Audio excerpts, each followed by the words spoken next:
Let's Make Trend Twister. Let's mike trend twister में सुनते हैं आज के वायरल पोस्ट्स। एनडीए नेता चिराग पासवान ने उसी सरकार पर आरोप लगाए हैं जिसे उनका गठबंधन समर्थन दे रहा है। चिराग ने बिहार में बढ़ते अपराधों को लेकर कहा कि मुझे दुख हो रहा है कि मैं ऐसी राज्य सरकार का समर्थन कर रहा हूं जहां अपराध बेलगाम हो चुके हैं। देखिए, एक के बाद एक जिस तरीके से बिहार में आपराधिक घटनाओं की एक श्रृंखला सी बन गई है और प्रशासन पूरी तरीके से नतमस्तक दिख रहा है अपराधियों के सामने। ये बात सही है कि जो ये घटना घटी है ये जितनी निंदनीय है, जितनी शर्मनाक है, कार्रवाई भी हुई है, गिरफ्तारी भी हुई है, पर पहली बात ऐसी घटनाएं घट क्यों रही हैं? हरियाणा में सीईटी परीक्षा के लिए सरकार के इंतजामों को स्टूडेंट्स सराह रहे हैं।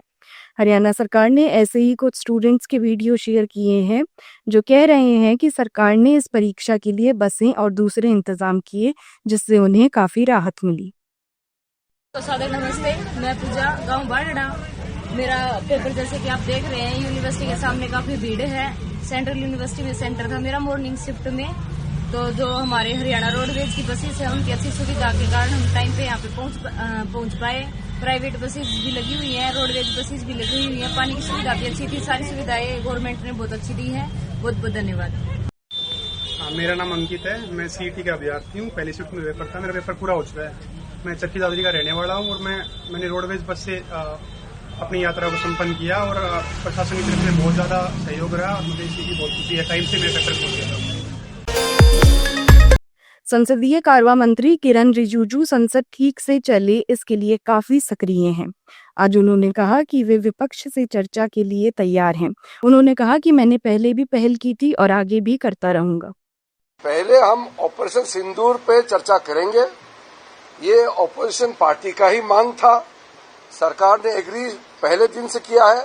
तो ऑपरेशन सिंदूर पे चर्चा पूरा करने के बाद अगले विषय क्या लेंगे उसका हम बाद में तय करेंगे। जो क्वेश्चन आंसर होता है, 0 आवर होता है, ये मेंबर का प्रिविलेज है, उसको आप डिस्टर्ब ना करें। इसलिए मंडे से लोकसभा में 16 आवर्स 16 घंटे के लिए ऑपरेशन सिंदूर पर चर्चा होगी। बिहार में जनस्वराज सोशल मीडिया पर काफी सक्रिय है। प्रशांत किशोर की आईटी टीम उनके छोटे से छोटे दौरे को भी सोशल मीडिया के जरिए लोगों तक पहुंचाने में कोई कमी नहीं रखती। आज पानी की समस्या पर उनके लोगों से बातचीत का वीडियो वायरल किया गया है। सर, किसान को पुलिस पकड़ रहा है। किसान जो पटा रहा है, पटा करके पटवन करके खेती कर रहा है, उसको जी उसका फॉर्म लगेगा।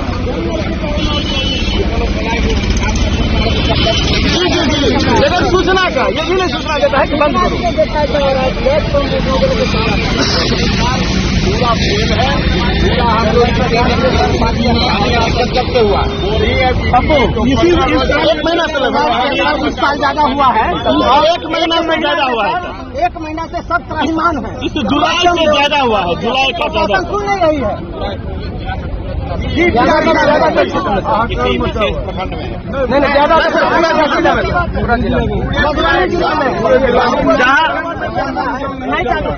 जहाँ से नदी भी बह रही है सर, नल जल जो भी है ना सरकार के द्वारा वो भी नहीं चल रहा है। जहाँ नदी चल रही है वहाँ का भी जलस्तर नीचे हो गया है। पूरा सर, पूरा पीने से लेकर किसान तक।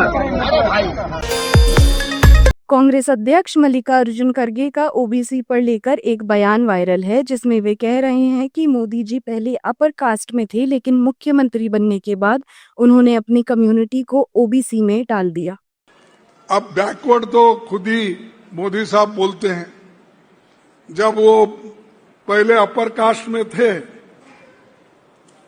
लेकिन बाद में जब वो चीफ मिनिस्टर बने, अपना नाम उन्होंने अपने कम्युनिटी का नाम उन्होंने बैकवर्ड लिस्ट में डलवा लिया। किसी को पता ही नहीं चला। हम लोगों को भी पता चला जब वो एमपी बने और प्राइम मिनिस्टर बने। और उन्होंने शुरू किया अपनी चालबाजी हर जगह। बैकवर्ड में गए तो मैं बैकवर्ड हूं बोलना। भाइयों और बहनों, मैं बैकवर्ड का आदमी हूं। ये कांग्रेस वाले मुझे सता रहे हैं। अरे हम कहां सता रहे भाई, तुम सबको सता रहे हैं। तुम सबको सता रहे, सबको मट्टी में मिला के तुम अकेले जिंदा रहना चाहते हैं, और ये नहीं चलेगा। चल गया एक बार, दो बार, तीन बार चल गया, इसके आगे नहीं चलेगा। बिहार में एक ट्रेन से चलती हुई गाड़ी में मोबाइल चोरी का एक वीडियो वायरल हो रहा है। बिहार में जनसेवा एक्सप्रेस में यात्रियों ने एक युवक को पकड़ा, लेकिन वह चलती ट्रेन में लटक गया और बरियारपुर स्टेशन के पास झाड़ियों में कूदकर फरार हो गया। तेजस्वी यादव ने एक वीडियो शेयर कर मुख्यमंत्री नीतीश कुमार पर तंज कसा है। इस वीडियो में नीतीश कुमार का एक भाषण, जिसमें वे कह रहे हैं पहले कोई कपड़ा पहनता था, का जिक्र किया गया है। तेजस्वी ने कहा, ईश्वर से प्रार्थना है कि आदरणीय मुख्यमंत्री जी पूर्व की भांति सचेत और स्वस्थ रहें। आप भी कभी पहने थे, ये कपड़वा पहन के आते थे, वो उनको छोड़ दो, तो जरा देख लीजिए सबका कपड़ा कैसा पहने हुए। ये जितना सब पटिया एक दूसरे के साथ है, सब एक ही तरह का कपड़ा पहने हो। आज तक दूसरे साल कभी एक दूसरे तरह से नहीं निकले थे, अब अभी अपना एक ही तरह का कपड़ा पहने हो, इसी तरह से कर रहे हो, तो एक बात तो क्लियर कट आ गया। अरे क्या है, आप भी कभी पहने थे, ये कपड़वा पहन के आते थे, वो उनको छोड़ दो, यही देख लीजिए सर, यही कर रहा है। कांग्रेस नेता आलोक शर्मा ने राहुल गांधी का इंग्लिश मीडियम में पढ़ाई की इम्पोर्टेंस को लेकर एक बयान अपने एक्स अकाउंट पर शेयर किया है। इसमें वे भाजपा नेताओं पर अपने बच्चों को इंग्लिश मीडियम स्कूलों में पढ़ाने पर कटाक्ष कर रहे हैं। राहुल गांधी कह रहे हैं कि बीजेपी वाले आपके बच्चों को शिक्षित होने से दूर क्यों रखना चाहते हैं। वो आपको बोलते हैं कि अंग्रेजी नहीं सीखना, उनसे सवाल पूछिए कि आपके बच्चे कहाँ पढ़ते हैं। बीजेपी के नेता कहते हैं अंग्रेजी को हम हिंदुस्तान से मिटा देंगे, मगर आप उनसे एक बात पूछिए, आप अंग्रेजी मिटाना चाहते हो, मगर आपके बच्चे कहां पढ़ते हैं?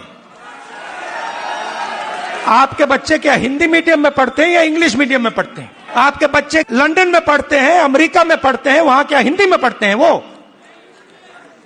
नहीं। तो रीजनल लैंग्वेज, रीजनल भाषा, हिंदी, तमिल, ये सब जरूरी हैं। बंगाली, पंजाबी, कन्नडा, ये सब जरूरी हैं, मगर उसके बिल्कुल साइड में अंग्रेजी भी जरूरी है। तेलंगाना में बड़ी इंटरेस्टिंग बात आई। तेलंगाना में यह पता लगा कि अगर किसी व्यक्ति के पास शिक्षा है तो वो तेजी से आगे बढ़ता है। Education is critical to progress.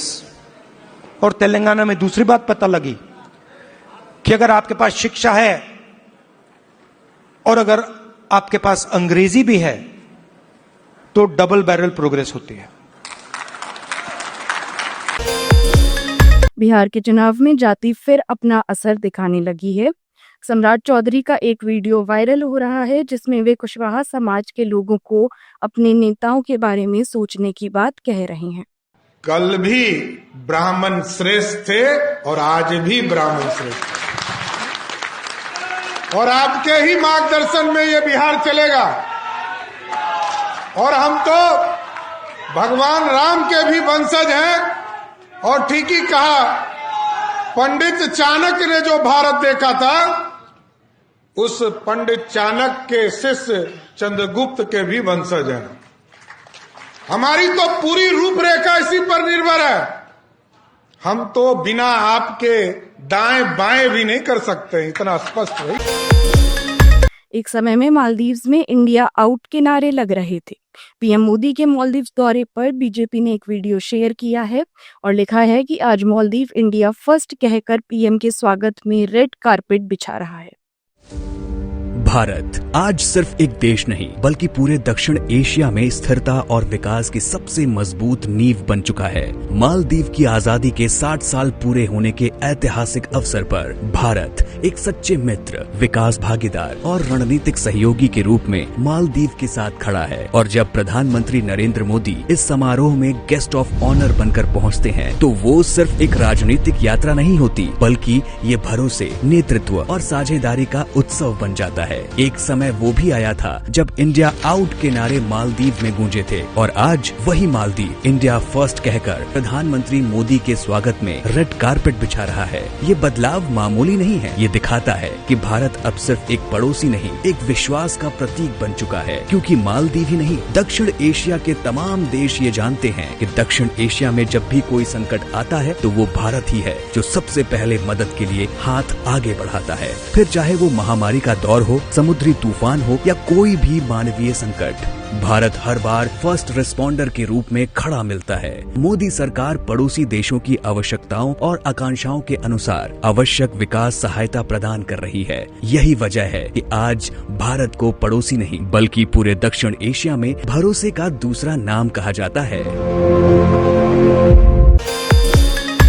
Sapa नेता अखिलेश यादव ने पीडीए पाठशाला का एक वीडियो शेयर किया। अखिलेश यादव ने लिखा कि पीडीए समाज के युवकों ने एआई के माध्यम से यह सराहनीय काम किया है। कुछ गांव के युवा साइकिल पर किताब लेकर गांव के बच्चों को पढ़ाने निकल चुके हैं।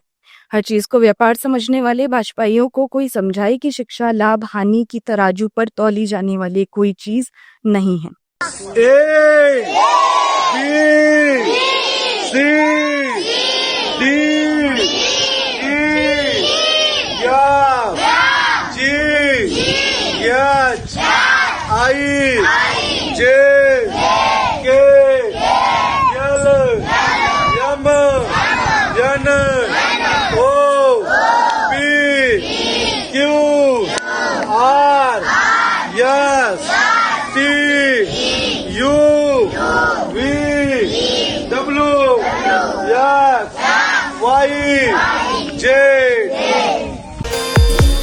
सोशल मीडिया पर आचार्य प्रशांत का एक वीडियो वायरल है। डॉक्टर मोनिका सिंह ने यह वीडियो शेयर करते हुए लिखा है कि आचार्य प्रशांत ने सिर्फ 41 सेकंड में ढोंगी और पाखंडी संतों की धज्जियां उड़ा रखी हैं। कैसे आचार्य हैं? टीका नहीं, तिलक नहीं, भगवा वस्त्र नहीं और आचार्य हैं। ज्ञान कालातीत होता है, सत्य कालातीत होता है, वस्त्र थोड़े ही कालातीत होता है। जो वस्त्र को ही कालातीत मान रहे हैं फिर उनके पास कालातीत सत्य नहीं है, इसीलिए उन्हें वस्त्र पर टिकना पड़ रहा है। कपड़ों को देख करके किसी को ज्ञानी या सम्माननीय माना तो इसका अर्थ ये है कि आप ज्ञान की परख जानते ही नहीं हो, तो इसीलिए आपको कपड़े दिखा करके फंसाया जा सकता है। मेरे लिए बहुत आसान होता कि मैं भी वैसे ही कपड़े पहन लेता। ये कपड़े पहन करके मैं एक संदेश देना चाहता हूँ कि ज्ञान कपड़ों पर आश्रित नहीं होता, तो कपड़ेबाजी से बाज आओ। सोशल मीडिया पर नरेंद्र नाथ मिश्रा का शेयर किया गया एक वीडियो काफी वायरल है, जिसमें एक महिला वकील अनिरुद्धाचार्य के उस बयान की निंदा कर रही हैं जिसमें उन्होंने कहा था कि लड़कियों की शादी जल्दी कर देनी चाहिए। यह महिला वकील कह रही हैं कि ऐसे लोगों को कानून के दायरे में लाने की जरूरत है। लड़कियां लाते हैं 25 साल की, अब 25 साल की लड़की 4 जगह वो मुंह मार चुकी होती है। कानून के अकॉर्डिंग 18 वर्ष से कम उम्र के बच्चों की जो शादी कर रहे हैं उनके लिए भी कड़े प्रावधान कर रही है और कड़े कठोर कदम भी उठा रही है। लेकिन जो अनिरुद्धाचार्य जी हैं वो चाहते हैं कि 14 वर्ष की उम्र में विवाह कर दिया जाए। यदि बड़ी उम्र की बच्चियों की विवाह होते हैं तो वो गलत नहीं होते, लेकिन उनकी टिप्पणी के अकॉर्डिंग लगता है कि वो जो सीता की हमारी इमेज बनी हुई है, राधा की इमेज बनी हुई है, वो भी तार तार हो रही है। इसलिए हम उनके खिलाफ कठोर कार्रवाई चाहते हैं। एसएसपी साहब ने हमें कार्रवाई का आश्वासन दिया है। हम अभी कल तक वेट कर रहे हैं। यदि उनकी तरफ से हमें कोई कार्रवाई नहीं मिलती है तो हम डीएम साहब से भी मिलेंगे, पुतला दहन भी करेंगे और फिर अगर उसके बाद भी कार्रवाई नहीं होती है तो माननीय न्यायालय का सहारा लेंगे। यह थी आज की कुछ इंटरेस्टिंग वायरल पोस्ट। ऐसे ही वायरल पोस्ट के लिए जुड़े रहिए लेट्स माइक के साथ। आप सुन रहे थे let's mike more than radio. Follow कीजिए हमें हमारे सोशल मीडिया प्लेटफॉर्म्स पर। It's time for news. It's time for more than radio.